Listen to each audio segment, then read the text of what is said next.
Kisah yang ini ingin saya ketengahkan adalah pengalaman ketika sedang memandu, ya, pada waktu malam. Ini kiriman daripada Nur Asri, ataupun nama yang digunakan adalah Ri. Assalamualaikum KC. Waalaikumsalam. Nama saya Nur Asri. KC boleh panggil saya Ri. Pengalaman Ri nak kongsi sama pada pendengar Misteri Jam 12 ketika saya sedang memandu pada waktu malam. Waktu tu saya ingat lagi, saya dengan isteri, kata Ri, masuk ke seberang tambak ke Johor pada waktu lewat malam sekitar jam hampir pukul 11, dah lepas checkpoint Johor Bahru. Tujuan pertama masuk tu biasalah nak makan, top up minyak. Jadi saya pun segera dengan isteri pergi ke sebuah restoran untuk makan. Restoran tu terletak agak jauh sedikit. Tak perlulah saya sebutkan nama restoran berkenaan, tetapi ia terletak dekat kawasan Permas Jaya. Ia buka sampai mungkin 2-3 pagi. Saya dengan isteri dah masuk Johor pukul 11, terus bergegas pergi ke restoran yang dihajatkan. Pendengar Misteri Jam 12, sedang memandu, isteri saya pun terlelap dalam kenderaan sebab dia tu baru balik kerja. Balik kerja, mandi, siap-siap, terus kita keluar. Kepenatan, hari itu memang saya cuti selama 2 hari sebelum saya mula bertugas. Off day saya. Saya memandu, tengah pandu. Saya ni sebenarnya keluar daripada checkpoint Johor Bahru. Saya boleh gunakan laluan dan terus naik ke atas overhead bridge, ya, yang mana jalan itu adalah jalan pintas untuk sampai ke Permas Jaya. Oleh kerana saya terlajak, saya pandu ni tak tahulah apa yang saya fikirkan, katanya Ri. Pandu saya boleh boleh melepasi kawasan B point. Dah terlajak dah. Sebenarnya saya kena belok kanan. Dah lepas B point, naik lagi atas jambatan tu, pandu lagi. Dah jalan jauh. Cakap, aku nak pergi mana ni? Salah jalan lah. Laluan atas tu kalau jalan terus,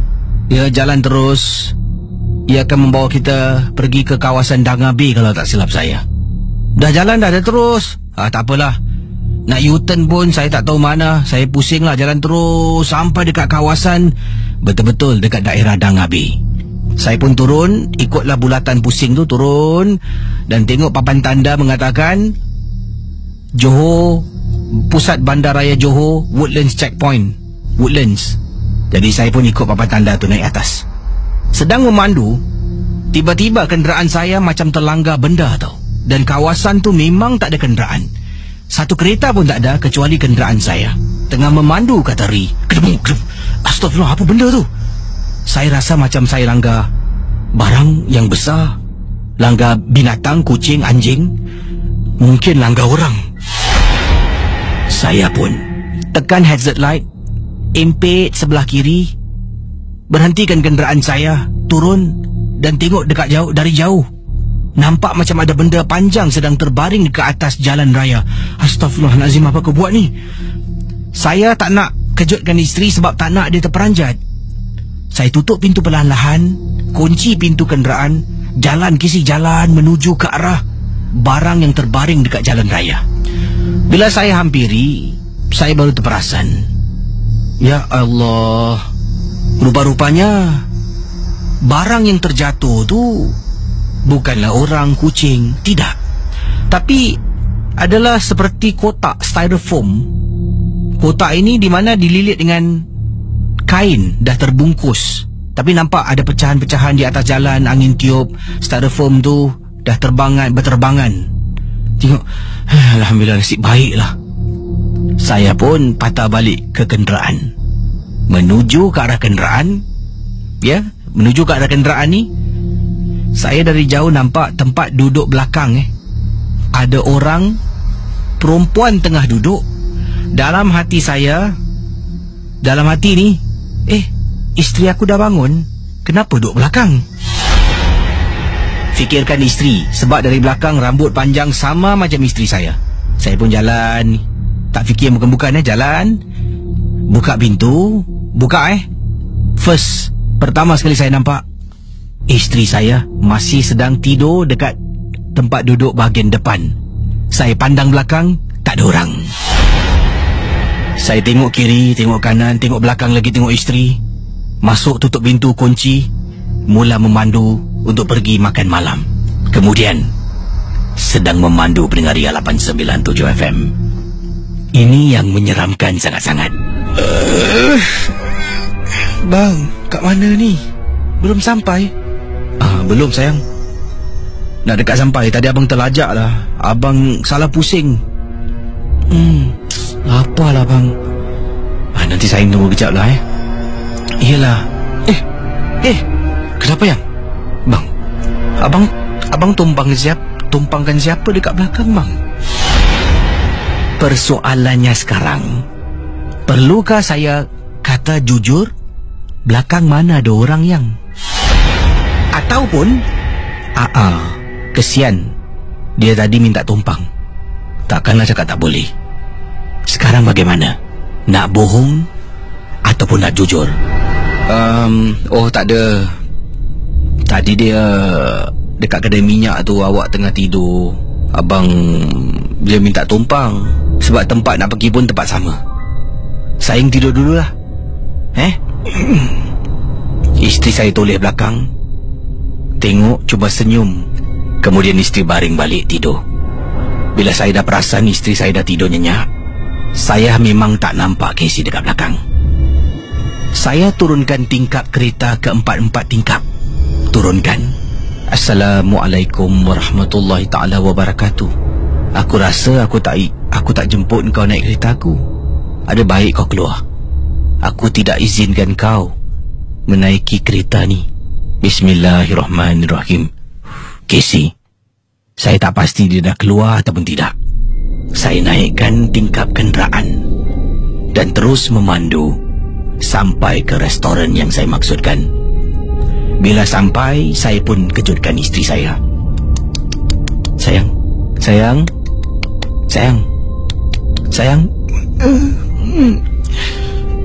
Dah sampai bang. Dah sampai sayang. Perempuan tadi mana bang? Dah turunkan dia dah. Rumah dia kat ujung sana tadi. Dalam perjalanan tu dia minta turun. Dia cakap terima kasih. Yalah. Abang ni berani ambil orang. Abang sebenarnya tak nak, tapi tadi tu dia dekat tepi tu, dengan semua orang dia tanya, semua orang tolak dia.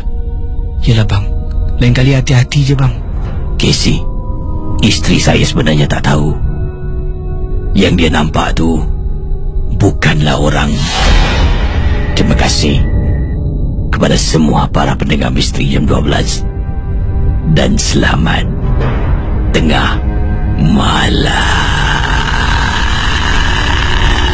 Yang ini seperti yang dijanjikan adalah kiriman yang saya terima. Ingat ya, entah benar ataupun tidak, ini mungkin direka, ini mungkin benar-benar berlaku. Kisah pendengar yang hanya ingin dikenali sebagai Wak Boy berkongsi, katanya dahulu saya pernah memelihara dan menangkap makhluk toyol. Kisah-kisah. Ya. Jadi saudara, kisah yang diketengahkan oleh Wak Boy begini bunyinya. Saya pernah menangkap seekor makhluk toyol beberapa tahun lama dahulu. Tapi sebelum tu saya menangkapnya, cara-cara menangkap makhluk toyol ni ada pelbagai cara. Cara yang saya buat ni adalah dengan menggunakan anak batu lesung, ya, yang kita tumbuk lada tu kan, yang kita tumbuk. Gunakan batu tu. Kemudian kita perlukan menggunakan benang hitam, ya, benang hitam, batu lesung, dan ada perkakas-perkakas yang lain yang tak boleh saya sebutkan sebab takut pula nanti ada yang terikut-ikut. Jadi setelah menggunakan barang-barang yang ada dengan yang saya tak sebut ni, mengambil benang hitam, saya lilit beberapa kali kepada anak batu lesung. Lilit. Kemudian saya tarik benang tu, tarik sampailah ke ibu jari kaki saya. Saya ikat pada hujung ibu jari. Jadi yang itu anak batu lesung, dan di kaki kita ibu jari. Itulah simbol yang kita ingin terapkan dalam upacara untuk menangkap toyol ni. Jadi bila batu lesung tu anak ibu jari kita ibu, ia melambangkan kita tuan kepada anak si kecil itu. Tuyul kan anak. Dapat tak Casey? Perumpamaan yang ingin saya bentangkan, kata Wak Boy di sini. Selepas itu, kita akan membaca beberapa potong ayat berulang kali sampailah kita tertidur. Kadang-kadang percubaan yang pertama tak akan kena, percubaan yang kedua tak akan kena, 3, 4. Saya cuba sebanyak 6 kali, tapi harus dilakukan hanya pada waktu-waktu tertentu yang saya tak boleh sebutkan pada anda juga. Mungkin pada 12:30 malam ke, mungkin ketika bulan mengambang penuh, tak boleh beritahu, minta maaf. Terlampau banyak sangat pendedahan yang tak benar ataupun tidak.